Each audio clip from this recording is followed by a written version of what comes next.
Later on, and further down the shoulder shoulders.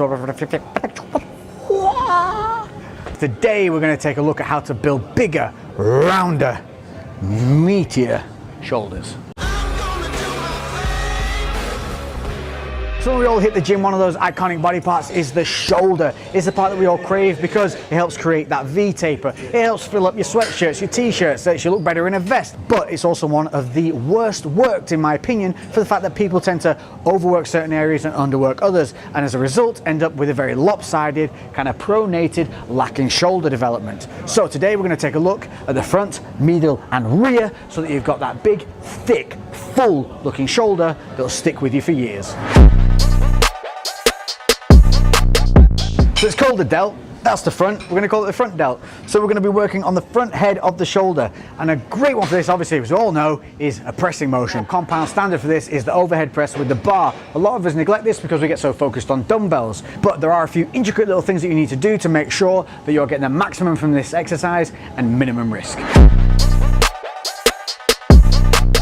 One of the main problems with this is body posture. A lot of people think about working the shoulders and then forget about the rest of the body. We need to stabilize the foundation upon which we're pressing, and that's from our feet all the way up to our shoulders. So you want to be hip width apart with soft knees. You want to engage your glutes a little bit. That's going to control your hips. From there, we're going to pull our core in. We're not going to tense it tight, but we're going to control it. We're going to pull it in so it's controlled, and then that's going to stabilize all our midsection.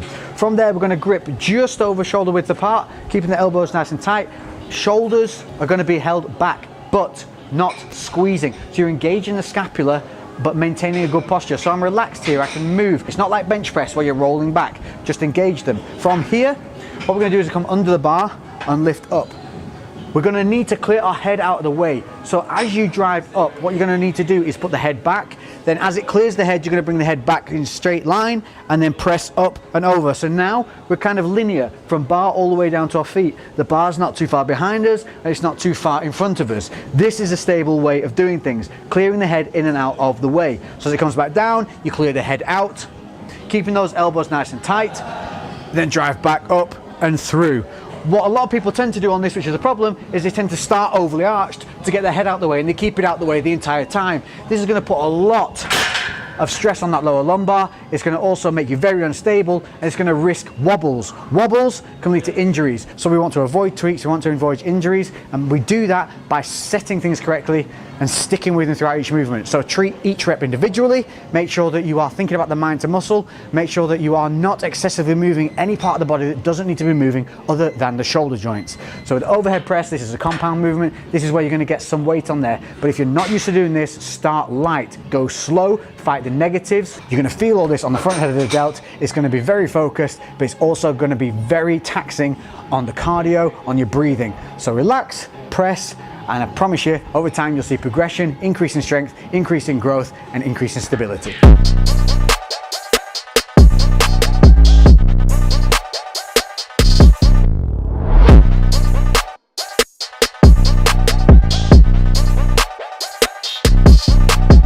So the next move I'm going to show you, I'm going to do this standing, but you can also do this seated if you find it a little unstable. But again, we want to try and work as much of the body as possible. So standing if you can, and this is the Arnold press. This is fantastic because not only does it help hit that front head of the delt, but it also helps open up the scapula and that range of movement. So again, we're looking here for control and technique.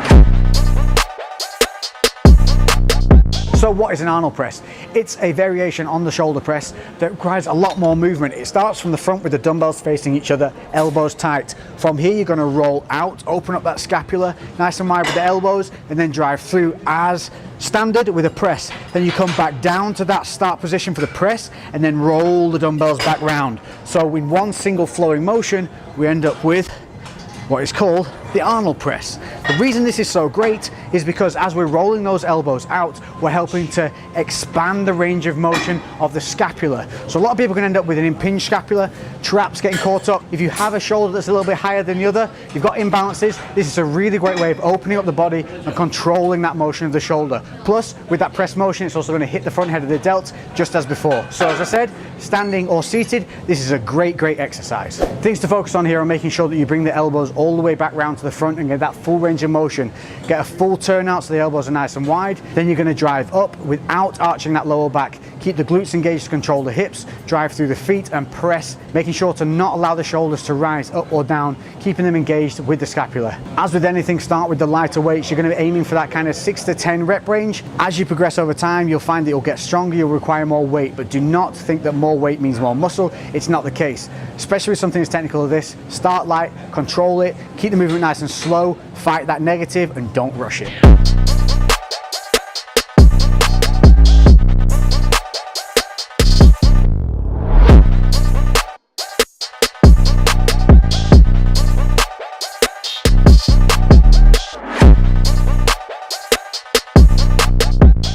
So now we're going to concentrate on that lateral head of the shoulder, and with that comes lateral raises. This is one that often is done very, very wrong. Make sure to check my previous video if you haven't. Also guys, if you like the video so far, don't forget to subscribe and hit that notification bell so you don't miss any of these uploads. But let's get back to this lateral raise. We want to be thinking about lifting from the elbow. Again, every time when we're standing, from the feet all the way up, we set ourselves, soft knees, glutes slightly engaged, core controlled. From here, what we're going to do is we're going to move out, elbows to the side, arms slightly in front. So what we're not doing is coming straight out to the side, slightly in front with a bent arm. That's going to make sure that the leverage point is the shoulder. From there, lift from the elbows. Dumbbell will be slightly lower than the shoulder and the elbows, as so. And you can see the finishing point, dumbbell is slightly lower, not up here, here. This keeps the leverage point on that shoulder. Slow, controlled, fight the negative, avoid pigeon necking, relax your traps. To relax your traps, relax your neck. That's as simple as these can be made. It's a light exercise. Don't try and go too heavy, because then all you end up doing is shrugs. So another variation for this is, especially if you find that you've got a little bit of pain in those shoulders and things, this is a great way of alleviating that. Plus, you can do this version a little bit more straight armed. Find anything that you can kind of hang your body weight off that's going to be very stable and make sure it's not going to tip when you do so. You're going to fully extend the balancing arm. You're going to lean in with your feet, so the whole body is now at an angle.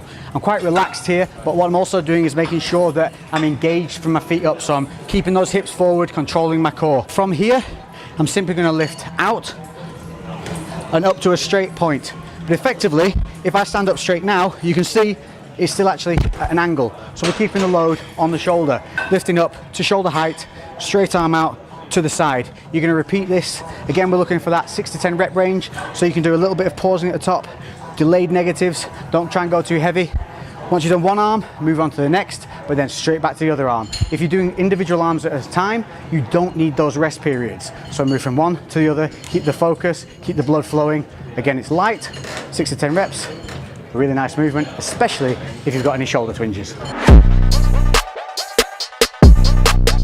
So there we go, we've covered some of the good front and medial exercises, but we're not done, and this is where most people are done, and that is because we need to hit that rear delt, and this is the one that gives you that side depth. This is the one that when people look at your shoulders, they think you have a big shoulder because you have this big head here, this rear delt head, so that when we get that pose from the side, you can see it pop right here. So it's so vitally important. Like having big arms, you need big triceps. To have big shoulders, you need those big rear delts. And the problem with that is a lot of people know the exercises they should be doing, but in order to hit them properly, to make them hit that muscle, you have to be very, very technical. And we're going to cover that now so that you can go forward, making sure that you are getting everything out of the effort that you're putting into hitting these rear delts. We're going to look at two of them, and these are the cable-based movements. The reason I want to go through these is because they're the easiest ones to control and get used to this movement on. Later on in other shoulder tutorials, we will cover some more variations that you can use with dumbbells, but there's also a video already up on shoulder workouts, so make sure to check that back on the channel, and it shows a movement called the WYI. So check that video out, I'll link that in the description because that is a very good one, especially if you have scapular issues. But for now, we're going to concentrate on two pulling motions on the cables. The one that you will know, and that's the face pull. This is where you're using a rope and you're going to pull it through to your face and squeeze those delts to the back. The problem here is that a lot of people just end up pulling through, and what they're actually working is kind of their traps and a bit of their back. We have to think about this as almost a rear double bicep. So what we're trying to hit here is, you see this kind of bear claw here that we get at the back of the shoulder? That's what we're trying to bite. You're trying to feel it right here. So as we come back, what we want to do is pull the ropes here, and then we're going to push our knuckles back and over the top. That's going to help us really bite down on those rear delts. You also have to think about relaxing the traps, and to do that you need to relax the neck.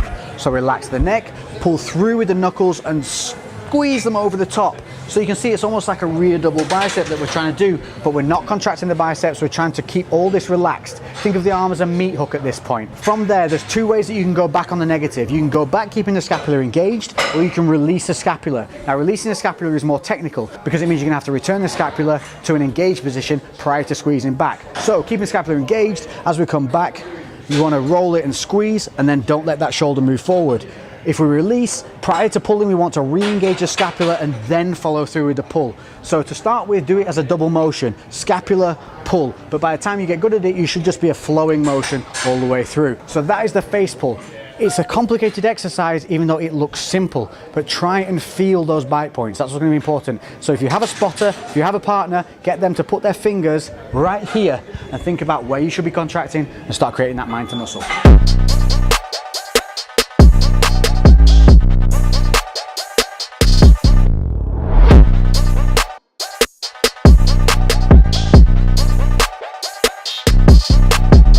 Next up on the cables is the rear delt flies. So this uses both sides of the cables. But there's a little tip here that I'm going to give you that's going to help you engage that much easier. And that's not using handles, but using the balls on the ends of the cables themselves. And instead of having this overhand grip that a lot of people tend to have where they're pulling around, we're going to use OK fingers. So like if you're diving under sea and you give that OK sign, you're going to allow the ball from the cable to sit in that OK grip. Obviously the cables are going to cross in front of you. And from here, you're going to pull back from the elbows and squeeze, keeping those OK fingers. The reason this works is because it stops you thinking about pulling from the hands and allows you to concentrate on pulling from the elbows. It also stops you using too much of a heavy weight, and in turn what you're going to be able to do is again work on that mind to muscle connection.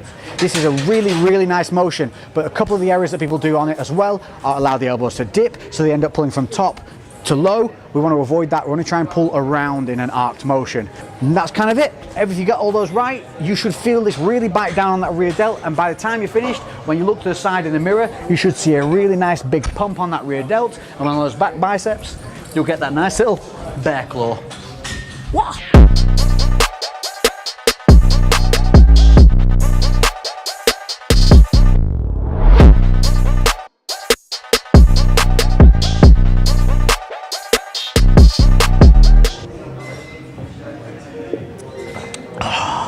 That's how you make a brew look really good. Whew, you have the details to set yourself up for a very solid full delt workout to help develop that round, thick looking, muscular shoulder.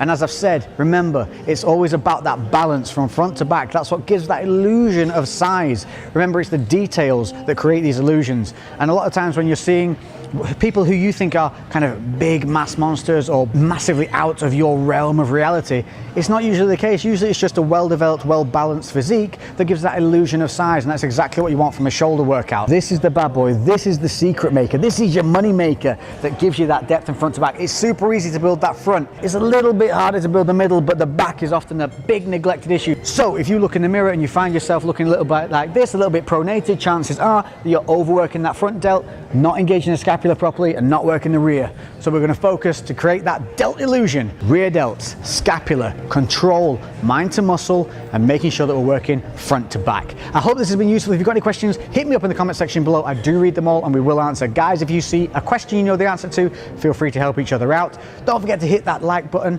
Notifications, drop down menu, make sure that you select to have it notified every time I upload a video, that way you won't miss anything. Other than that, thank you all for the support, thanks for the love, I've been Lex, and we'll catch you in the next one. We are out.